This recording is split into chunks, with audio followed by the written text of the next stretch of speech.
ನಾನು ಶಿಲ್ಪಾ ಗೌಡ. ಈತನ ಹೆಸರು N Kaushik. Police sub inspector, Magadi ರಸ್ತೆ ಪೊಲೀಸ್ ಠಾಣೆ, ಬೆಂಗಳೂರು. ಸನ್ಮಾನ್ಯರ ಫೋಟೋವನ್ನು ನೀವು ನೋಡಿ ಕೆಳಗಡೆ ತೋರಿಸ್ತಾ ಇದ್ದೀವಿ. ನೋಡಿ, ಪೊಲೀಸರ ವಿರುದ್ಧ ಸಹಜವಾಗಿ ಹೊಡೆದ್ರು, ದುಡ್ಡು ಕೇಳಿದ್ರು, ಸುಳ್ಳು ಕೇಸ್ ಹಾಕಿದ್ರು ಅಂತ ಆರೋಪ ಇರುತ್ತೆ. ಈ ಮಹಾನುಭಾವನ ಮೇಲೆ ಯಾವ ಆರೋಪ ಇದೆ ಗೊತ್ತಾ? ಈತ ಕೆಲಸ ಮಾಡುವ ಅದೇ ಪೊಲೀಸ್ ಠಾಣೆಯಲ್ಲಿಯೇ ಈತನ ಮೇಲೆ FIR ರಿಜಿಸ್ಟರ್ ಆಗಿದೆ. FIR ನಂಬರು ನನ್ನ ಹತ್ರ FIR ಕಾಪಿ ಇದೆ. FIR ನಂಬರು 305/2025 ಮಾಗಡಿ ರಸ್ತೆ ಪೊಲೀಸ್ ಠಾಣೆ ತೋರಿಸ್ತಾ ಇದ್ದೀವಿ. ನೋಡಿ, 7 ಸೆಕ್ಷನ್ ಅಂದರೆ BNS ಅಡಿಯಲ್ಲಿ 7 ಕ್ರಿಮಿನಲ್ ಸೆಕ್ಷನ್ಸ್, 7 ನಾನ್ ಬೇಲೇಬಲ್ ಸೆಕ್ಷನ್ಸು ಈ ಸಬ್ ಇನ್ಸ್ಪೆಕ್ಟರ್ ಮೇಲೆ ಆರೋಪ ಇದೆ. ಸೊ ಇನ್ನು ಆರೋಪ ಏನು ಗೊತ್ತಾ? ಈತ A3 ಅಂದರೆ ಅಕ್ಯೂಸ್ಡ್. ನೋಡಿ, ಇಲ್ಲಿ ಅಕ್ಯೂಸ್ಡ್ 3 ಅದೇ ಪೊಲೀಸ್ ಸಬ್ ಇನ್ಸ್ಪೆಕ್ಟರು, ಅಂದರೆ ಇವನ ಮೇಲೆ ಇರೋದು ಅಕ್ಯೂಸ್ಡ್ 3. ಇನ್ನೊಬ್ರು ಪೊಲೀಸ್ ಸಬ್ ಇನ್ಸ್ಪೆಕ್ಟರು ಇವನ ಮೇಲೆ FIR ರಿಜಿಸ್ಟರ್ ಮಾಡಿದ್ದಾರೆ. ಅವರ ಹೆಸರು ಅಭಿಷೇಕ್ ಅಂತ. ಸೊ ದೂರು ಕೊಟ್ಟಿರೋರು ಪಾಪ ಅಮಾಯಕ ಹುಡುಗರಿ. ಈತನ ಹೆಸರು ಅವಿನಾಶ್ ಅಂತ, 29 ವರ್ಷದ ಹುಡುಗ.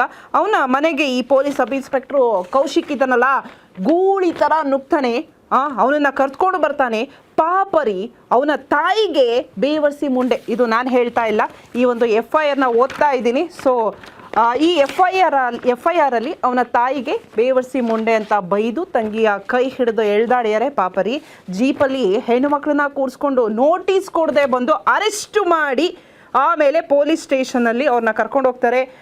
ಇವನು ಬರ್ತಾನೆ ಪೊಲೀಸ್ ಸ್ಟೇಷನ್ಗೆ, ಯಾರು ಅವಿನಾಶು, ಅವನಿಗೂ ಹೊಡೆದು, ಜೊತೆಗೆ ಇವನು 29 ವರ್ಷದ ಅಮಾಯಕ ಹುಡುಗ, ಇವನ ಕಿವಿನೇ ಹೋಗಿಸ್ಬಿಟ್ಟಿದ್ದಾನೆ ಹೊಡೆದು. ಇವನು ಮನುಷ್ಯನ ಅಥವಾ ರಾಕ್ಷಸನ ಗೊತ್ತಿಲ್ಲ ರೀ, ಮೋಸ್ಟ್ಲಿ ರಾಕ್ಷಸನೇ ಇರಬೇಕು. ಈತನ ಮೇಲೆ FIR ಆಗಿದೆ. FIR ಆದಮೇಲೂ ಇವನು ಅರೆಸ್ಟ್ ಇರಲಿ, ಒಂದು ನೋಟಿಸ್ ಕೂಡ ಇಲ್ಲ. ಸೊ FIR ಆದಮೇಲೆ ಬಂದು ಹೇಳ್ತಾನಂತೆ, ಏನು FIR ಮಾಡಿದ್ರಲ್ಲ ಏನಾದರೂ ಆಯ್ತಾ? ಏನೂ ಆಗಲಿಲ್ಲ ನಿಮ್ಮ ಕೈಯಲ್ಲಿ, ನಿನ್ನ ಕೈಯಲ್ಲಿ ಅದಂತೂ ಏನೂ ಆಗಲಿಲ್ಲ ಅಂತ ಹೇಳ್ತಾನಂತೆ. ಇಷ್ಟೆಲ್ಲ ನಾನು 2ನೇ ಡಾಕ್ಯುಮೆಂಟ್ನ ತೋರಿಸ್ತಾ ಇದ್ದೀನಿ. ಇದು ಹೋಮ್ ಮಿನಿಸ್ಟರ್ ನಮ್ಮ ಸನ್ಮಾನ್ಯ ಡಾಕ್ಟರ್ G. ಪರಮೇಶ್ವರ್ ಅವರು ರಿಪೋರ್ಟನ್ನು ಕೊಟ್ಟಿರೋದು. ನೋಡಿ, ಈ ಕೌಶಿಕ್ ಮೇಲೆ FIR ಆಗಿದೆ. ನೆಕ್ಸ್ಟು ಇನ್ನೊಬ್ಬರು ಸುಪ್ರಿಯಾ ಕುಮಾರಿ ಅನ್ನೋರು. ಸೊ ಇವರು ಕಂಪ್ಲೇಂಟನ್ನು ಕೊಟ್ಟಿದ್ದಾರೆ. ಅವ್ರದ್ದೇನಪ್ಪ ಅಂದರೆ 1 ಕೋಟಿ 5 ಚೆಕ್ಕು ಕಿತ್ಕೊಂಡಿದ್ದಾನಂತೆ. ಟಾಟಾ ಹ್ಯಾರಿಯರ್ ಕಾರ್ ಕಿತ್ಕೊಂಡಿದ್ದಾನೆ. ಆದರೂ ಇವನ ಮೇಲೆ ಏನು ಕ್ರಮ ಇಲ್ಲ ಅಂತೆ. ನೆನ್ಪಿಟ್ಕೊಳ್ಳಿ, ಯಾಕೆ ಇದನ್ನು ಹೇಳಕ್ಕೆ ಹೊರಟಿದ್ದೀವಿ ಅಂದರೆ, ಈತನ ಹೆಸರು ಕೌಶಿಕ್ ಅಂತ. ಈತನನ್ನ ಯಾರೂ ಮುಟ್ಟಕ್ಕೆ ಸಾಧ್ಯ ಇಲ್ಲ. ಪಾಪರಿ ಅಮಾಯಕ ಹುಡುಗನನ್ನು ಕಿವಿ ತೋರಿಸ್ತೀವಿ ನೋಡ್ರಿ, ಅಮಾಯಕ ಹುಡುಗನ ಫೋಟೋ ತೋರಿಸ್ತಾ ಇದ್ದೀವಿ ನೋಡಿ, ಹೊಡೆದಿರೋ ಮಾರ್ಕು ಮುಖದ ಮೇಲೆ. ಸೊ ಈ ಮಾರ್ಕೆಲ್ಲ ನೋಡಿದಾಗ ನಿಮಗೆ ಗೊತ್ತಾಗುತ್ತೆ. ಇನ್ನೊಂದು ಏನಪ್ಪ ಅಂತ ಹೇಳಿದ್ರೆ, ನಾನು ಇನ್ನೊಂದು ಡಾಕ್ಯುಮೆಂಟನ್ನು ತೋರಿಸ್ತಾ ಇದ್ದೀನಿ. ಸೊ ಈ ಡಾಕ್ಯುಮೆಂಟ್ ಏನಪ್ಪ ಅಂದರೆ, ಇದಕ್ಕೆ MLC ಅಂತ ಕರೀತಾರೆ, ಅಂದರೆ ಡಾಕ್ಟರ್ ಸರ್ಟಿಫಿಕೇಟು. ಈ ಸರ್ಟಿಫಿಕೇಟಲ್ಲಿ ಕಿವಿ ಕೇಳಿಸಲ್ಲ ಈ ಅಮಾಯಕ ಹುಡುಗಂಗೆ ಅಂತ ಇದೆ. ಏನಕ್ಕೆ ಹೇಳ್ತಿದ್ದೀನಿ ಅಂದರೆ, ಪೊಲೀಸ್ ಇಲಾಖೆ ಯಾವ ಹಂತಕ್ಕೆ ಬಂದಿದೆ ಅಂದರೆ, ಸನ್ಮಾನ್ಯ ಹೋಮ್ ಮಿನಿಸ್ಟರೇ ಈ ಮಾಗಡಿ ರಸ್ತೆ ಸಬ್ ಇನ್ಸ್ಪೆಕ್ಟರ್ ಕೌಶಿಕ್ ಮೇಲೆ FIR ಆಗಿದೆ. ಅಲ್ಲೇ 5 ಜನ ಬೇರೆ ಬೇರೆ ಕೇಸಲ್ಲಿ ಕಂಪ್ಲೇಂಟ್ ಕೊಟ್ಟಿದ್ದಾರೆ. ಪ್ರತಿದಿನ ಇದೇ ಕೌಶಿಕ್ ಹ್ಯೂಮನ್ ರೈಟ್ಸ್ಗೆ ಹೋಗಿ ಎನ್ಕ್ವೈರಿ ಅಟೆಂಡ್ ಮಾಡ್ತಾ ಇದ್ದಾನೆ. ಇವನ್ನ ಟ್ರಾನ್ಸ್ಫರು ಇಲ್ಲ, ಸಸ್ಪೆಂಡು ಇಲ್ಲ, ಏನೂ ಇಲ್ಲ.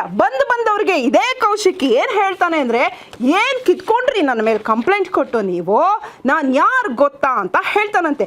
ಈ ರೀತಿ ಪೊಲೀಸ್ ಠಾಣೆಗಳಲ್ಲಿ ನಡೀತಾ ಇದೆ. ಸನ್ಮಾನ್ಯ ಹೋಮ್ ಮಿನಿಸ್ಟ್ರೇ, ನಿಮಗೆ ಈ ಥರ ಮಾಡಿದ್ರೆ, ಈ ಥರ ಮಾಡೋದ್ರಿಂದ ಗೌರವ ಬರುತ್ತೆ ಅಂತ ಅಂದ್ಕೊಂಡ್ರ? ಪೊಲೀಸ್ ಇಲಾಖೆಯಲ್ಲಿ ಇವತ್ತು ಕರ್ನಾಟಕ ಸರ್ಕಾರದಲ್ಲಿ ಪೊಲೀಸ್ ಇಲಾಖೆ ಗೌರವ ಉಳಿಸಬೇಕು ಅಂತ ಅಂದರೆ, ಇವನ ಮೇಲೆ ಆಗಿರೋ FIR ಮೇಲೆ ಇಮಿಡಿಯೇಟ್ಲಿ ಅದೇ ಸ್ಟೇಷನ್ನಲ್ಲಿ ಅರೆಸ್ಟು ಮಾಡಿ ಮೀಡಿಯಾ ಮುಂದೆ ಪ್ರೊಡ್ಯೂಸ್ ಮಾಡಿ ಜೈಲಿಗೆ ಕಳಿಸಿ. ಹೋಮ್ ಮಿನಿಸ್ಟ್ರೇ, ನಿಮಗೂ ಕೂಡ ಇದರಿಂದ ಗೌರವ ಬರುತ್ತೆ. ಇಲ್ಲ MLA ಹೇಳಿದ್ರು, ಈ ACP ಹೇಳ್ದ. ಸೊ ಒಂದಷ್ಟು ಪ್ರೆಷರ್ಗೊಳಗಾದೆ ಪೊಲೀಸ್ ಇಲಾಖೆ ಗೌರವ. ಆ ಪ್ರೆಷರಿಗೊಳಗಾದರೆ ಈಗಲೇ ನೋಡಿ ಗೌರವ ಹರಾಜಾಗೋದು. ಮೊದಲೇ ದೇಶಾದ್ಯಂತ ನಿಮ್ಮ ಪೊಲೀಸ್ ಇಲಾಖೆಯ ಗೌರವ ಹರಾಜಾಗ್ತಾ ಇದೆ. ಇವನು ಇನ್ನೂ ಹರಾಜು ಹಾಕ್ತಾ ಇದ್ದಾನೆ. ಇವನು ಇನ್ನೂ 10 ಜನಕ್ಕೆ ಹೊಡೆದು 100 ಕೋಟಿ ಕಿತ್ಕೊಂಡು ಲೂಟಿ ಕೋರಂತರ ಹೋಗ್ತಾ ಇದ್ದಾನೆ.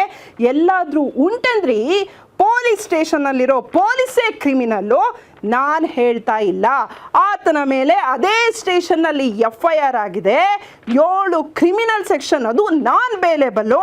ಆತ ವ್ಯಕ್ತಿನೇ ಅಲ್ಲ ಬಿಡಿ, ಅಲ್ಲೇ ಕೆಲಸ ಮಾಡ್ತಿದ್ದಾನೆ, ಅಲ್ಲೇ ಅದೇ ಸ್ಟೇಷನಲ್ಲಿ ಅಂತ ಅಂದರೆ ಹೋಗಲಿ ಬಿಡಿ, ಅವರ ಕುಟುಂಬದವ್ರು ಹೇಗೆ ಇವನ್ನ ಸಹಿಸ್ಕೊಳ್ತಾರೆ ಈ ವಿಷಯ ಎಲ್ಲ ಕೇಳಿ, ಅವರ ಊರವರು ಹೇಗೆ ಸಹಿಸ್ಕೊಳ್ತಾರೆ ಈ ವಿಷಯ ಎಲ್ಲ ಕೇಳಿ, ಕುಟುಂಬದವರು ಊರವರು ನೋಡಿ ಫಸ್ಟು ಪೊಲೀಸ್ ಇಲಾಖೆಯಿಂದ ಈ ಕೌಶಿಕ್ನ ಬಿಡಿಸಿ, ಇವರಿಂದ ಪೊಲೀಸ್ ಇಲಾಖೆಗೆ ಕೆಟ್ಟ ಹೆಸರು. ಕರ್ನಾಟಕದಲ್ಲಿರೋ ಪೊಲೀಸ್ ಸಬ್ ಇನ್ಸ್ಪೆಕ್ಟರೇ, ಪೊಲೀಸ್ ಇನ್ಸ್ಪೆಕ್ಟರೇ, ಇದನ್ನು ನೀಟಾಗಿ ನೋಡ್ಕೊಳ್ಳಿ, ಈ ಥರ ಮಾಡಬೇಡಿ. ಇನ್ಫ್ಲೂಯೆನ್ಸ್ ಇದೆ ಅಂದರೆ ಈ ಥರ ಮಾನವ ಹಕ್ಕು ಮಾಡೋದಲ್ಲ, ಪಾಪ ಅಮಾಯಕ ಕುಟುಂಬಗಳಿಗೆ ಅನ್ಯಾಯ ಮಾಡ್ತಿದ್ದಾರ್ರೀ. ನಾನು ಇನ್ನೇನು ಹೇಳಲ್ಲ, ಹೋಮ್ ಮಿನಿಸ್ಟರ್ಗೆ ಬಿಡ್ತೀನಿ. ಜೈ ಕರ್ನಾಟಕ ಮಾತೆ.